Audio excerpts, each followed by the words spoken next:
Hello everyone, my name is Angelique and this is the first Warrior Athletica video blog.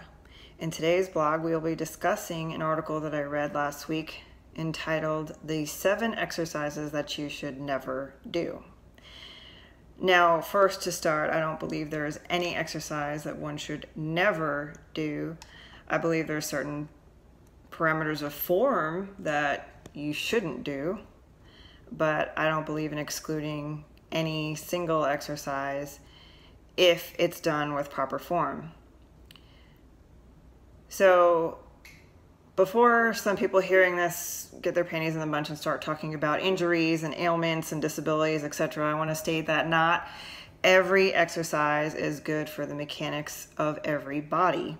For example, when it comes to deadlifts, I pull conventional style with a mixture of grips because that's what works best according to my body structure. Other lifters prefer sumo deadlifts because this is what works best for them. Every person is unique and has different factors to consider when developing a training program. To state, however, that one should never do a certain exercise could potentially be eliminating an important tool in the toolbox towards building a physique that you're aiming for. Let's examine the squat, for example. There are a multitude of ways to incorporate squats into your training program. There are barbell squats, goblet squats, Smith machine, body weight, Bulgarian split squats, kettlebell squats, hack squats, front squats, hex bar squats, so you go into different bars as well, and also using different aids like box squats or chair squats. And that's just to name a few.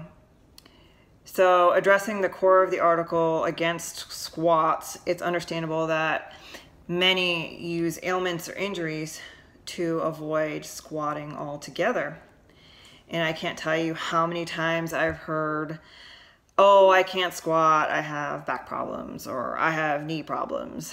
Everyone can squat with the aid of several tools, such as knee sleeves or belts, or just modifying the squat to something that you can do, something that is not going to cause any type of injury.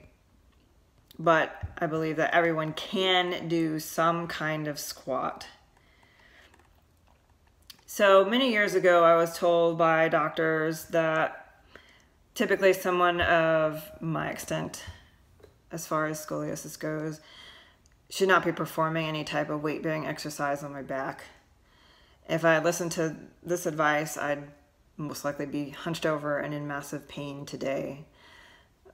Bodybuilding and powerlifting has literally saved my posture and quality of life because I have built up such thick and dense muscle in my back, and it helps keep my posture erect, and it supports my spine that has a 45-degree curve at the top and a 35-degree curve at the bottom. So if you were to see my back, an x-ray of my spine, it's a S curve, and somebody with those characteristics would not generally be recommended to do any type of weight-bearing exercise on their back, whether it be squatting or deadlifting.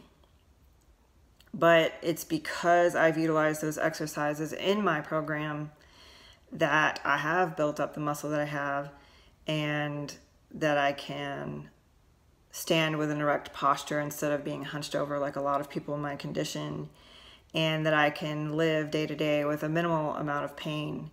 And my pain that I have on a daily basis is more of a muscular workout pain versus a curvature pain from not using the muscles. So I'd rather take a pain that I know that I cause from working out versus having a standard of pain where that pain is just from the curvature of the spine and that I'm not doing anything to assist that curvature. Now, I see a chiropractor about every 2 to 3 weeks, and I also receive medical massages to assist in releasing the muscles around the spine and the tension around the spine. But I think anybody who is an avid lifter could benefit from chiropractic work and fascial release or muscular sports massage, just because of the nature of lifting in general. I think it's good for overall health. Anyway, getting back to this article about the 7 exercises you should never do, the key really is form. I recommend, if you're just beginning, or even if you haven't worked with a trainer or a coach in quite a while, and you are getting into working out or just moving along with your programming, to have your squat regularly analyzed. And that's because after doing it for so long, you kind of just get stuck in a rut, and you could be doing things wrong, or let's say not necessarily doing things wrong, but doing things suboptimally for your body mechanics. And it's always good to have an analysis by a professional or a personal trainer or somebody who regularly coaches powerlifting or bodybuilding. And I'm not necessarily talking about your average bro in the gym. I'm talking about somebody who studies the mechanics of the body and who's willing to take the time out to have you take your shoes off and start from the ground up. Just start from bare bones mechanics, the basics of the squat and the deadlifts, but we'll get to the deadlift in a minute.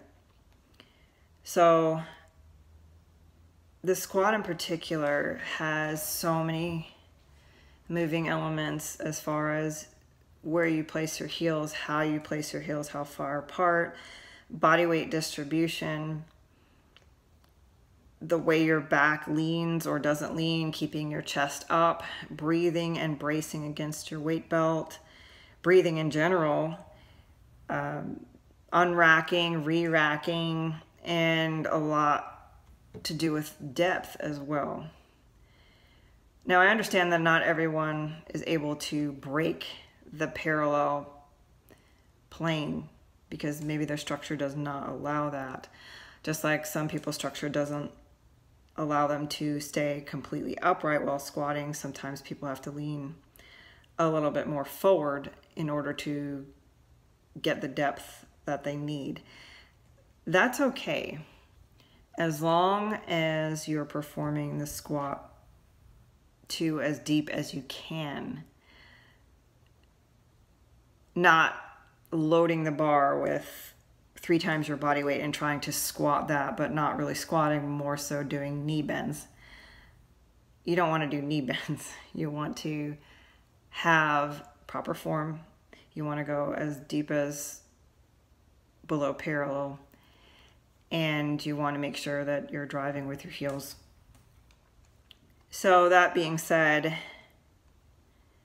either break parallel or get to the maximum weight you can, safely manage, or choose a different type of squat that doesn't involve a barbell, something that involves maybe box squats or chair squats until you can mechanically use all of your muscles as best you can. Another exercise on that list was the stiff-legged deadlift. Now, I particularly don't perform the stiff-legged deadlift on a regular basis, but I don't necessarily exclude that move from my toolbox. I do deadlift a lot, as much as I can, because it is a total body exercise, and it's definitely one of the exercises where you get the most bang for your buck, so to speak, because you're working your entire, from your lats all the way down to the back of your hamstrings, and in the front you're working from your shins all the way up. So, and your abs, you're keeping your abs tight. So it's really a total body exercise. And the main reason why deadlifts are on this list again are because people don't take the time to learn the proper form of the deadlift. And deadlifts are similar to squats in that it's a compound exercise with many moving and some that should not be moving parts. Again, I suggest if you're a beginner lifter or just even a lifter who's been doing this for a while, just always analyze what you're doing. on a regular basis. Beginners should definitely have one-on-one coaching sessions with a personal trainer or powerlifting coach to get the basics, get the basic feelings for it before you start adding weight to the bar, before you start going really heavy. Because if you're going really heavy and you're not using the proper form, then you're defeating the purpose. Because the purpose is not necessarily to lift as much weight as possible and muscle it up. While that might work in some aspects, it's not going to be best in the long term. And even if you were to compete in powerlifting, if you use improper form, the lift's not going to count anyway. So you might as well learn proper form, or else you're going to hurt yourself. Now, that's not saying injury doesn't happen to even the most experienced lifters. For me, I ended up popping my rib out of place, my rear rib, back before Memorial Day, and I ended up popping a different one a few months later just because I pushed it a little bit too soon. And now I know that the ligaments in the back don't heal as quickly as I would have liked them to. But again, it all comes back to always analyze and think about what you're doing. Always have somebody watch you, record yourself, get coaching regularly. Even I get coaching regularly. I just got certified as a powerlifting coach. And even while during the certification process, I had people look at my deadlift form and even critique me and tell me what I need to do to make it optimal. So even the most advanced lifters need to go back to the drawing board every once in a while. Let's say every few months or 6 months or every year, go to a seminar, go to a camp, go to a coach, and have them watch you, have them analyze you to make sure that you're doing what's optimal for your body. So you can do all sorts of exercises. There's no banned exercise, I would say. There's no exercise that's really going to kill you. I mean, look at kipping pull-ups, for example. I personally don't endorse kipping pull-ups, but I'm not saying that they don't have a purpose. They're being used by CrossFitters, and people gain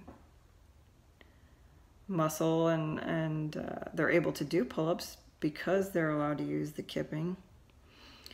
So, just because you don't personally do it doesn't mean that it doesn't hold any value. The same thing goes with all those exercises that people use excuses for.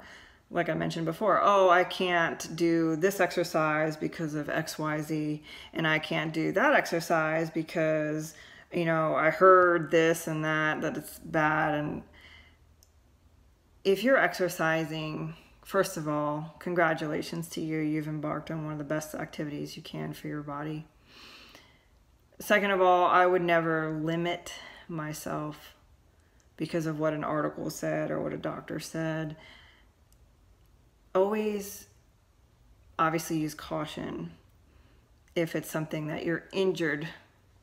But the thing is not to use that injury as a crutch, but to work around it or to work with it, to pursue rehab exercises so you get the blood flowing to the muscle that's injured.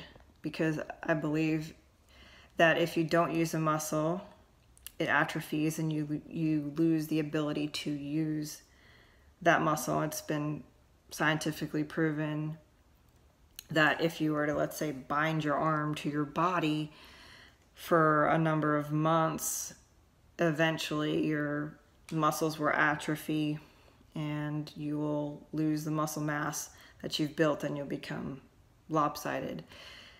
That's with anything. If you say, well, I'm not gonna ever train shoulders because I've had a ligament tear in my shoulder, I can never do that. Well, that's not true. You can find exercises, even if they're just band exercises, even if it's just light weights, to help build it back, to help support the muscle that you've injured. And I know there are people with either plates in their back or screws in their back or whatever, but they end up just leaving the gym altogether and turning to prescription opioids to help them through their pain. Where if once they're healed from the surgery, they went to the gym and just kind of pushed it a little bit each day, just as part of a physical therapy program even, and then continue that physical therapy and just keep building the muscle or keep the blood flowing around those injured areas, instead of just turning to painkillers or just using that as an excuse. Oh, I just had back surgery, I can't. Well, there are so many other things that you can do to keep the blood flowing, to keep those muscles engaged so that they don't atrophy. So if you ever see an article talking about the exercises that you shouldn't do, or the useless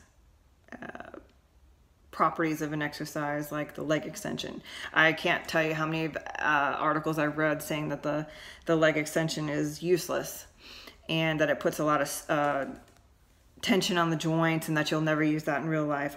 I get it.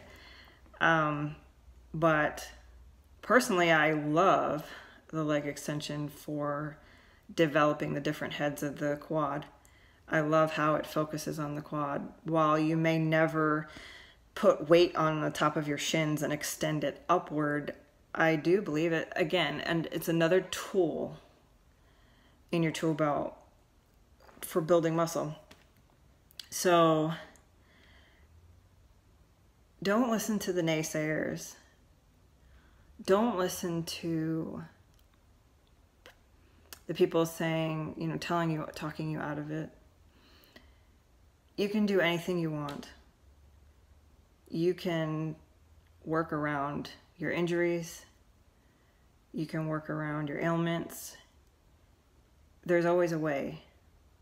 I watched a video somebody shared with me the other day of a man with one leg who was doing deadlifts and squats and tire flips and pull-ups, and he was completing a savage race with the obstacles. And just look at these people. They're not sitting on the couch. They're not using their disability as an excuse. They're not using their injury as an excuse. They're still going out there and they're still crushing it every single day. Maybe you haven't been to the gym in months, maybe years. Maybe the clothes have been sitting on your treadmill for way too long, or maybe you're afraid to go to the gym while other people are there. I suggest that you find a 24-hour gym then and go. Just get up and go, whatever it is. Set an alarm, put your gym clothes on the sofa right by the door, whatever you need to do. Just go. Stop using excuses.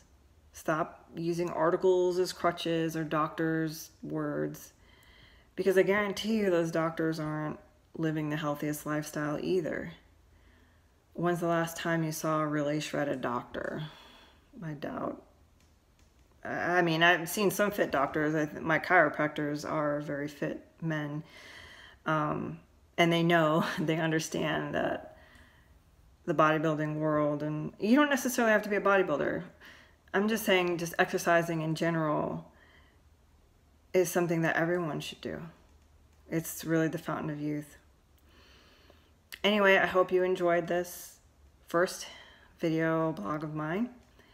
I'll be addressing many different topics, including nutrition and other personal training discussions. Feel free to leave a comment and like or share this video, and both, hopefully. And I wish you a wonderful evening. So in good health to you, and strength, and go hard.